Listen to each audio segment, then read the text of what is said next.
1000번은 흔들려야 성인이 된다라는 말이 있습니다.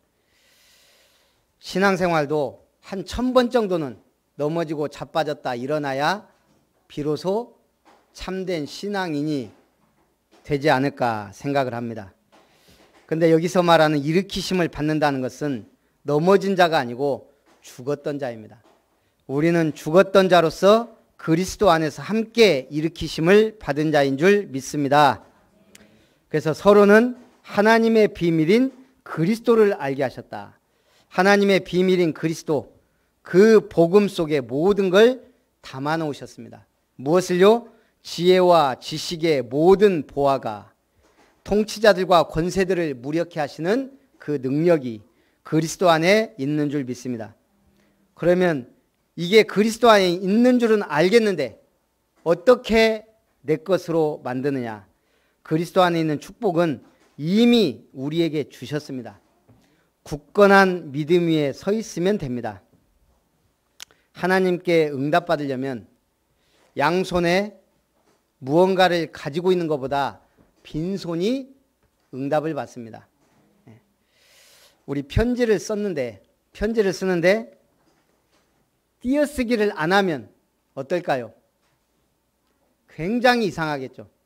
마침표, 느낌표도 없이 쉼표도 없이 계속 여백 없이 띄어쓰기 편지가 나한테 왔다.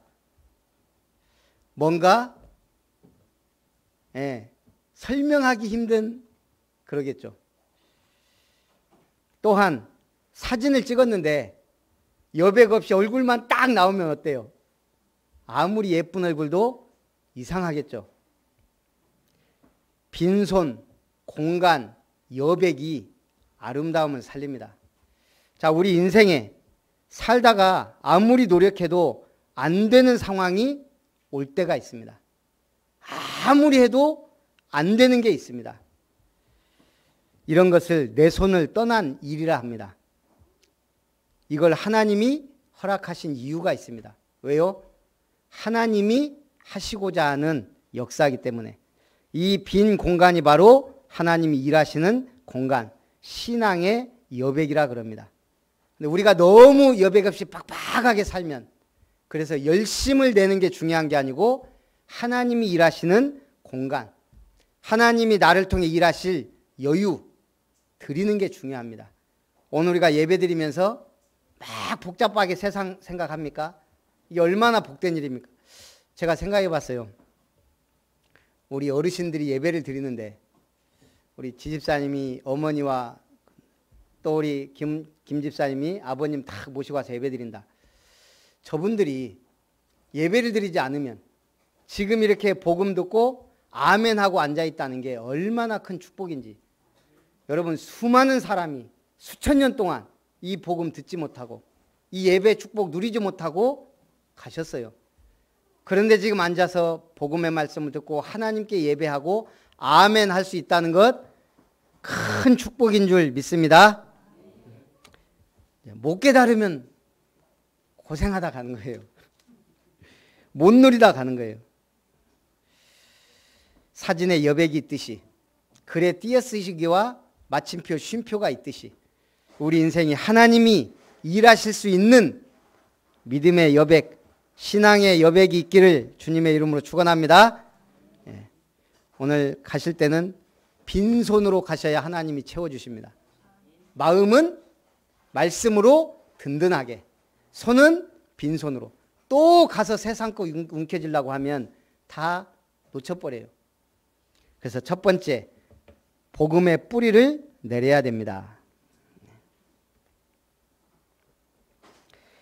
2장 6절 7절에 보니까요. 그러므로 너희가 그리스도 예수를 주로 받았으니 그 안에서 행하되 그 안에서 뿌리를 박으며 세움을 받아 교훈을 받은 대로 믿음에 굳게 서서 감사함을 넘치게 하라. 그리스도 안에 뿌리를 박으라는 거예요. 세상 사람들은 사단의 전략이 뿌리 내려져 있습니다. 창세기 3장 원죄의 씨앗이 뭐예요? 불신앙이에요. 하나님의 말씀에 불신앙한 그것이 원죄라 이 말이에요. 그것이 우리의 체질 속에, 사상 속에 뿌리 내려져 있어요. 마귀가 그 뿌리를 뿌려놨다 이 말이에요. 창세기 6장은 네피림입니다. 죄악이 가득한 시대. 네피림이란 말은 나팔, 떨어지다, 타락하다라는 말의 명사예요. 떨어진 자, 하나님으로부터 분리된 자, 하늘에서 떨어진 자, 사단 마귀가 강력하게 역사하던 활동하던 시대. 어떻게 됐어요?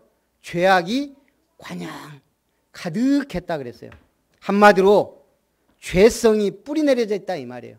창세기 11장은요. 바벨탑입니다. 바벨탑은 교만입니다.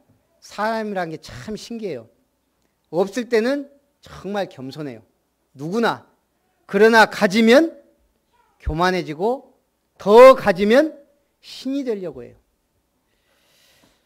로마의 황제들이 그랬고 지금까지 독재자들이 그랬어요. 그 중에 로마의 영웅 시저 역시 신이 되려는 길을 가려다 가장 믿을만했던 브루투스에게 배신당하고 죽임을 당했습니다. 복음에 뿌리 내리시기를 주님의 이름으로 축원합니다. 유대인은 하나님의 언약과 관계없는 것으로 뿌리 내려져 있습니다. 사상, 하나님께서 선택하셨지만 이방인을 살리기는커녕 구분짓는 선민사상, 언약의 말씀을 주셨지만 옳고 그름을 따지는 율법주의, 생명의 복음을 주셨지만 전통과 제도에 매여 구례와 의식만 남게 됐습니다. 이거는 교회도 똑같이 반복되는 문제입니다. 16세기 네덜란드에서 종교개혁 이후에 순수한 신앙을 지키기 위한 신앙운동으로 소위 제세례파라 부리는 메노나이트가 생겨납니다. 그러나 17세기, 18세기에 이르러 분열되며 여기서 아밋이라는 교파가 생겨납니다. 그 분열의 원인이 뭘까요? 우리 교단이나 교파가 막 분열합니다. 무엇 때문에 분열해요? 말씀 때문에 분열해야 되는데 대부분은 그렇지 않아요. 여기서 웃기는 거는 단추 때문에 분열해요. 옛날에는 단추가 없던 시절에는 옷을 어떻게 했어요? 우리 한복처럼 옷고름으로 매든지 가죽 이게 띠로 매였어요. 그러다가 단추가 나온 겁니다. 옷에다가 단추를 다니까 반짝반짝하니 이게 이제 사람들 유행을 타겠죠. 누군가 하면 넥타이도 마찬가지냐. 이걸 왜 했는지 모르겠는데 누군가 하니까 멋지거든. 그러니까 하게 돼요. 단추를 하니까 옷이 단추가 번쩍번쩍한 거예요. 이것을 교회가 사치로 여기고 예전처럼 옷고름으로 옷을 여미는 사람들이 있었는데 옷고름파가 바로 아미시의 시작입니다. 뭐예요? 단추 때문에 분열된 거예요. 옛날에 우리 교회도 그랬죠. 여자 좌석, 남자 좌석 따로 있었어요. 지금 보면 웃기는 일인데 또 뭐가 있어요? 악기파, 무악기파. 악기파는 뭐예요? 어디 거룩한 하나님의 성전에서 꽹꽹꽹꽹 하는 악기를 다루냐. 그런가 하면 아니다. 모든 악기로 하나님께 영광 돌려야 될 거 아니냐. 악기파, 무악기파. 옛날에는 심각했다니까요. 그런데 지금 보면 우습죠. 왜 그래요? 시대가 바뀌었기도 하지만 복음의 잣대가 아니면 중요하지 않은 것 같고 싸우고 나눠져요. 여러분은 확실한 복음의 잣대를 가지고 쓸데없는 데 휘말리지 말고 중요한 일에 쓰임받으시기를 바랍니다. 예수 그리스도께서 생명의 뿌리를 내려주셨습니다. 자, 예수님이 생명의 뿌리를 내려주는데 제일 첫 번째 가장 중요한 메시지가 산상보훈이에요. 산상보훈, 산상수훈 뭔 말이에요? 산 위에서 주신 보석 같은 말씀. 성경 어디에 있어요? 예? 산상보훈이 성경 어디에? 마태복음 몇 장? 우리 한 권사님이 없어도 찍는 분들이 있네. 찍지 마시고 정확히 하시기 바랍니다. 마태복음 5장부터 7장. 그 중에 제일 첫 번째 주신 말씀이 뭐예요? 네, 중요한 메시지 주셨는데 팔복. 팔복이 뭐예요? 시작. 심령이 가난한 자는 복이 있나니 천국이 저희 것이며 애통한 자는 복이 있나니 저희가 위로를 받을 것이며 온유한 자는 복이 있나니 저희가 땅을 기업으로 차지할 것이며 그 다음에는 시간이 없기 때문에 넘어갑니다. 네. 자, 팔복이 뭐요? 우리 어르신들 복이 뭐라고요? 장수, 부, 명예, 또 다산, 자식 잘 되는 거, 그게 복이잖아요. 하나님이 없으면, 성경이 없으면. 근데 예수님이 그 모든 걸 깨는 첫 번째 복, 팔복은 심령이 가난한 자가 복이 있다. 천국이 저희 것입니다. 중요한 메시지를 했어요. 심령이 가난한 자, 하나님을 모신 자, 그 안에 그가 천국을 소유할 것이다. 예수님이 주신 산상보훈의 가르침은 바로 천국 복음입니다. 천국이 없다면 세상 것이 기준이 돼야 돼요. 영원한 천국이 있고 구원받았다면 우리의 기준은 달라져야 돼요. 그 천국 복음 산상수훈을 주시기 전에 예수님이 하신 일을 명확하게 기록해놨어요. 마태복음 4장 23절에 예수께서 온 갈릴리에 두루 다니사 그들의 회당에서 가르치시며 천국 복음을 전파하시며 백성 중에 모든 병과 모든 약한 것을 고치시니. 예수님의 사역 세 가지: 가르치시고 전파하시고 치유하시고. 세 가지. 우리가 해야 될 일도 뭐예요? 두루 다니며 쓸데없는 거 하지 말고, 땅 보러 다니고 하지 말고 뭐 하라고요? 가르치고 전파하고 뭐 하라고요? 치유하고. 다 병들어 죽어 있는데 영적으로 치유해야죠. 전부 모르고 딴짓 하는데 가르쳐야죠. 천국 영적인 거 모르니까 전파해야죠. 그거 외에는 중요하지 않다, 가치 없다라고 믿으시면 됩니다. 복음의 뿌리를 내리면 재앙을 막고 세상을 변화시키게 됩니다. 뿌리는 뭐한테 있어요? 식물한테 있어요. 뿌리를 깊이 내린 식물은 죽일 수가 없다 그럽니다. 우리 작물을 하는데 지금은 이게 이제 약용식물이 됐지만 전에는 이게 완전 잡초였어요. 민들레. 그렇죠? 민들레는 뿌리를 깊이 내려요. 날이 감을수록 민들레는 뿌리를 깊이 내립니다. 모가지를 쳐도 베어도 다시 자라납니다. 뿌리를 뽑아도 완전히 뽑히지 않습니다. 끊어진 조각이 땅속에 남아있어 다시 자라납니다. 민들레와 싸우다 지친 어느 정원사가 마지막 수단으로 어느 원예 전문가에게 편지를 씁니다. 제가 편히 지낼 수 있도록 어떻게 하면 민들레를 없앨 수 있는지 알려주시기 바랍니다. 며칠 뒤에 답장이 왔습니다. 제초제 뿌려도 안 죽는가 봐요. 뭐라고 답장이 왔을까요? 민들레를 사랑하는 법을 배우십시오. 다른 방법이 없습니다. 복음의 뿌리 내리시기 바랍니다. 누구도 흔들고 죽이고 건들 수 없습니다. 복음의 뿌리, 말씀의 뿌리, 믿음의 뿌리 내리시기 바랍니다. 두 번째, 그리스도와 함께 일으키심을 받은 자입니다. 누가요? 그때 소리쳐야 되는 거예요. 내가! 따라합니다. 나는 그리스도와 함께 일으키심을 받은 자다. 이번 주에 가서 넘어지면 어떻게 해야 돼요? 일어나면 돼요. 그리스도 이름으로. 누가 욕하면 축복해 주면 돼요. 누구 이름으로? 그리스도 이름으로. 죽을 일이 생기면 죽어버리면 돼요. 누구 안에서? 그리스도 안에서. 승리하시기 바랍니다. 철학과 헛된 속임수로 너희를 사로잡을까 주의하라. 이는 그리스도를 따름이 아니니라. 논리로 부모의 사랑 설명할 수 있습니까? 가슴으로 느끼는 게 사랑입니다. 그리스도의 십자가를 논리로 설명할 수 있습니까? 물론 지식적인 말과 유창한 말과 아름다운 말로 설명할 수는 있지만 느낄 수는 없어요. 세상은 지식으로 말하지만 교회는 지혜로 말한다. 세상 사람들은 경험, 지식, 아는 걸 말합니다. 그러나 교회는 하나님 주신 지혜로 말하는 게 교회입니다. 3.1운동 때 쓴 독립선언서에 이름을 올린 민족 지도자 몇 명? 33명. 아이고 안 봐갖고 몰라요? 33명 중에 기독교인 몇 명? 우리 역사 알아야 돼요. 천도교인 15명, 기독교인 16명, 불교 2명. 그러면 독립선언문에 이름을 쓸 거 아니에요. 33인. 누구 먼저 써야 돼요? 이거 가지고 싸움이 일어났어요. 자기들끼리. 천도교는 우리 15명이나 참석했다. 기독교는 우리가 제일 많다. 불교는 우리는 2명이지만 한용운이 잘 나가니까 우리 이름을 먼저 올려야 된다. 분위기가 험악해졌어요. 그때 백오인 사건으로 옥고를 치렀고 이미 민족운동가로 이름을 날린 이승훈 선생이 늦게 그 자리에 도착합니다.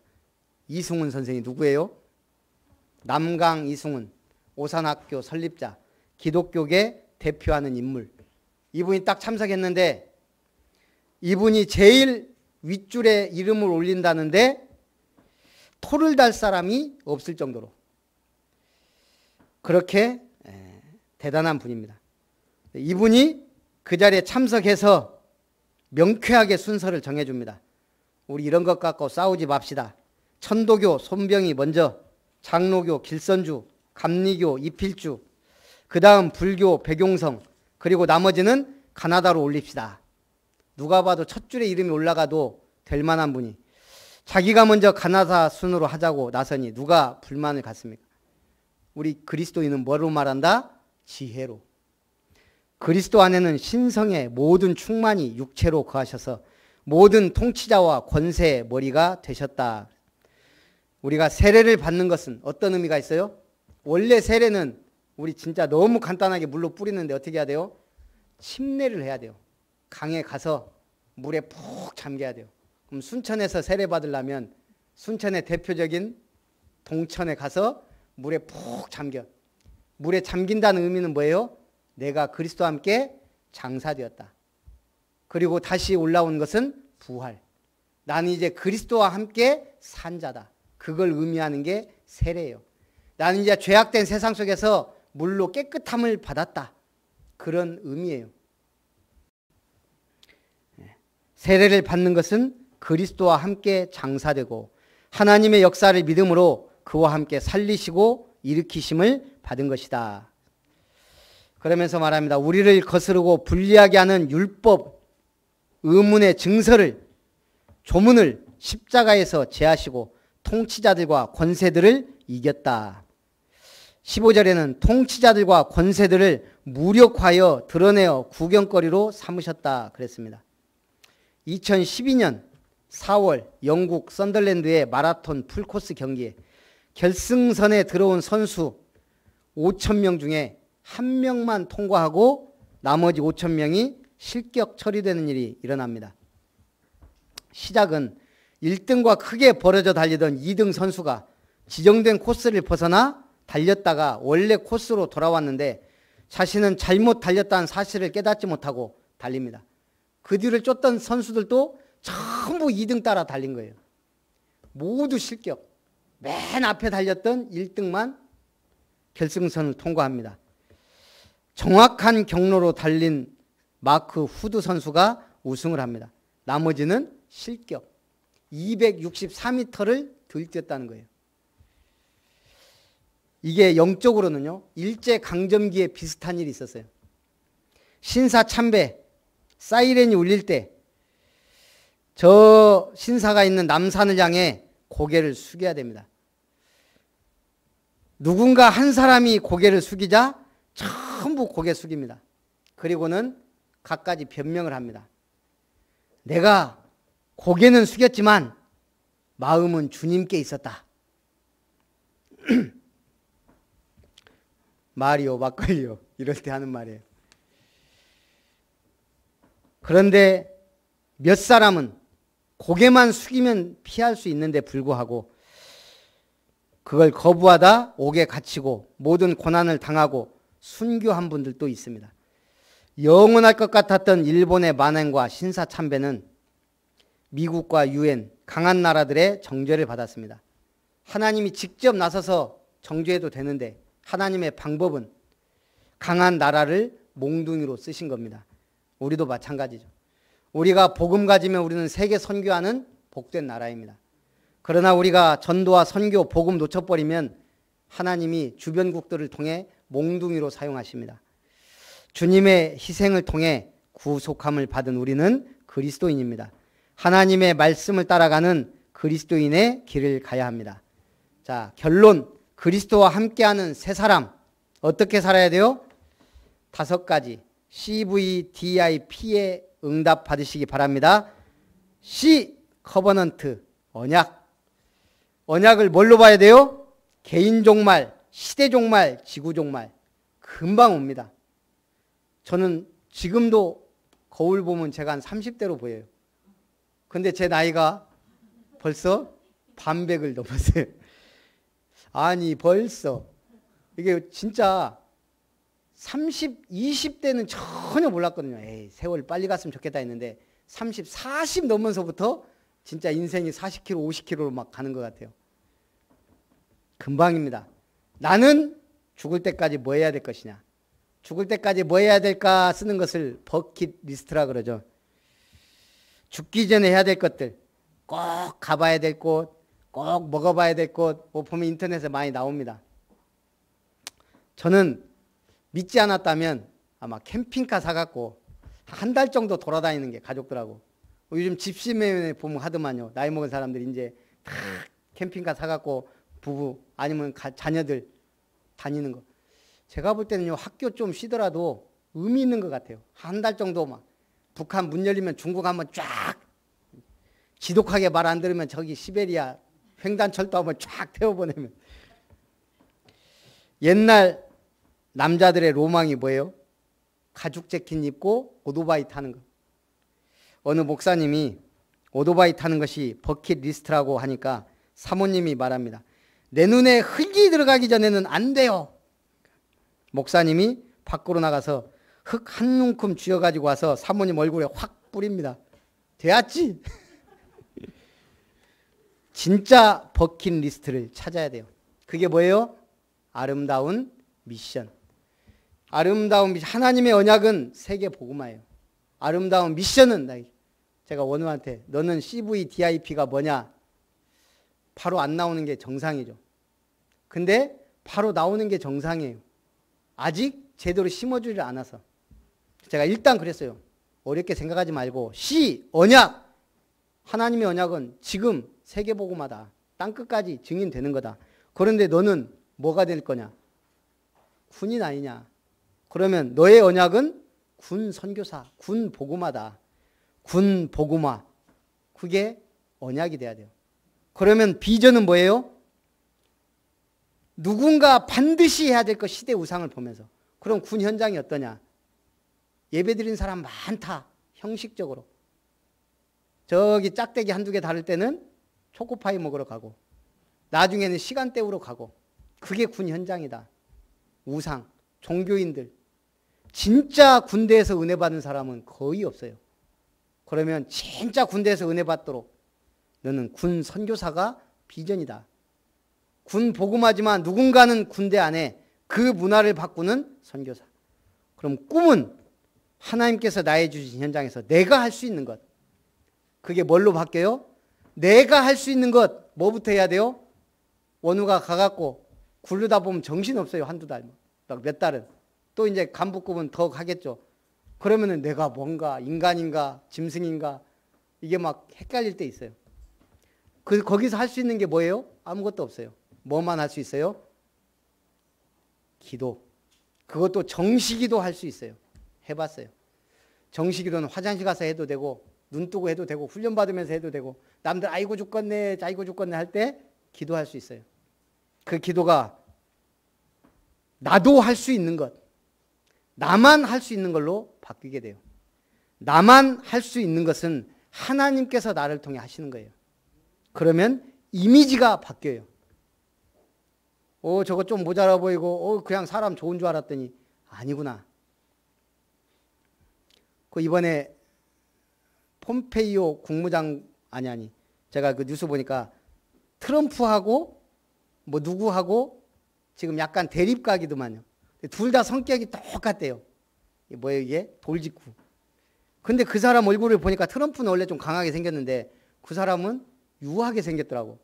생긴 거는 유한데 굉장히 강한가 봐요. 우리가 생긴 것 갖고 몰라요. 뭐예요? 그 사람의 이미지가 이미 딱 나오는 거예요. 우리의 이미지는 뭐예요? 말씀 따라 사는 삶. 말씀 따라가는 사람에게 붙는 게 뭐예요? 그 누구도 할 수 없는 거예요.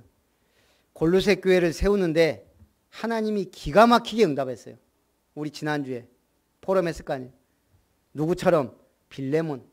내가 영향력이 있고 힘이 있고 경제도 좀 된다? 교회 세워가는 거예요. 오네시모. 노예인데 무슨 이유인지 도망쳤어요. 그것도 주인 돈 훔쳐서. 이건 직결 사형해도 할 말이 없는 거예요. 그런데 감옥에 있는 동안 바울의 편지. 바울이 복음으로 낳은 아들이 돼요. 그리고 바울이 오네시모에게, 빌레몬에게 오네시모를 사랑하는 형제로 두라는 편지를 보내요. 그게 빌레몬서예요. 그래서 결국 빌레몬과 노예되었던 아무짝에도 쓸모없던 죽어야 되는 오네시모가 골로새 교회의 동역자가 돼요. 그것도 주인 빌레몬과 함께. 거기에 말씀을 가르치는 에바브라. 참, 이들의 작품이 바로 골로새 교회예요. 우리 인생 작품. 이미 아름다운 교회는 여러분들에 의한 작품으로 남을 거예요. 그러면 이제 어떤 작품을 남길 거냐? 아름다운 미션, 3타운, 우리 기도, 그게 우리의 인생 작품이 돼요. 그 중에 오네시모는 에베소 교회의 감독이 되고 하나님의 그 바울의 서신과 사도들의 서신을 편집해서 신약 성경을 편집하게 돼요. 얼마나 중요한 작품이에요. 우리의 인생 작품이 어떻게 나온다고요? 언약 붙잡을 때, 나의 비전을 가질 때, 하나님 주신 꿈을 꿀 때, 말씀 따라 갈 때 인생 작품을 남기게 돼요. 종교인은 율법적으로 이 일이 옳으냐 그르냐를 따집니다. 신앙인은 예수님이라면 어떻게 하실까를 고민합니다. 그러나 제자는 말씀을 따라가는 줄 믿습니다. 살아계신 하나님 감사합니다. 일으키심을 받은 자로 복음의 뿌리 내리고 그리스도와 함께 일으키심을 받은 자 되어 주님의 언약과 비전과 꿈과 이미지와 실천하는 제자 되게 하옵소서. 주 예수님의 이름으로 기도합니다. 아멘. 받으신 말씀 생각하면서 찬송 300